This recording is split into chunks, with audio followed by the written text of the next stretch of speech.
तो देखिए, अब तक हम और आप केवल कहानियों में सुने थे कि कभी कभी चींटी भी हाथी पे भारी पड़ जाती है, लेकिन अब ये चीज लाइव देखने को मिल रहा है। जी हाँ, यहाँ पे चींटी है ईरान और हाथी है अमेरिका।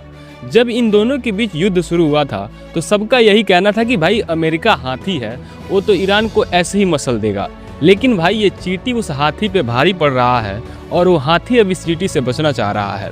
जी हाँ, अमेरिका ईरान से अब युद्ध नहीं लड़ना चाहता क्योंकि अमेरिका को काफ़ी ज़्यादा नुकसान हो रहा है। अमेरिका के सारे ट्रेड्स बंद हो गए हैं। अमेरिका इस युद्ध को रुकवाने के लिए पाकिस्तान का सपोर्ट लिया, क्योंकि ईरान भी मुस्लिम कंट्री है और पाकिस्तान भी मुस्लिम कंट्री है।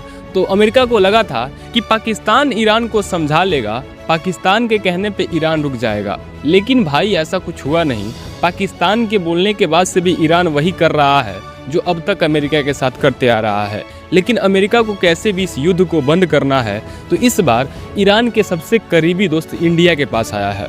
जी हाँ, अब अमेरिका इंडिया को बोल रहा है कि तुम इस युद्ध को रुकवा दो, और अब मोदी जी ट्राई करने वाले हैं इस युद्ध को रुकवाने के लिए। आपको क्या लगता है कि मोदी जी के बातचीत करने से ईरान मान जाएगा? क्योंकि इतना बड़ा युद्ध होने के बाद से भी स्ट्रेट ऑफ हॉर्मुज का रास्ता जो है इंडिया के लिए खोल के रखा है। इंडिया का जितना भी सामान है, एलपीजी गैस, पेट्रोलियम, सब उसी रास्ते से आ रहा है। तो अमेरिका को लग रहा है कि भाई जब इंडिया के लिए ईरान इतना ज़्यादा कुछ कर रहा है तो हो सकता है कि इंडिया का बात भी ईरान मान जाए और युद्ध को रोक दे। यानी कि इनडायरेक्टली अमेरिका ने घुटना टेक दिया है और इस युद्ध को कैसे ही बंद करना चाहता है। आपको क्या लगता है, ईरान इंडिया के बातों को मानेगा और युद्ध को रोकेगा, या फिर इंडिया के बातों को मान के युद्ध को रोकना भी चाहिए कि नहीं रोकना चाहिए? अपना राय आप कमेंट बॉक्स में बताइएगा। मिलते हैं नए इन्फॉर्मेशन के साथ, तब तक ले जाएं, tata bye bye, take care.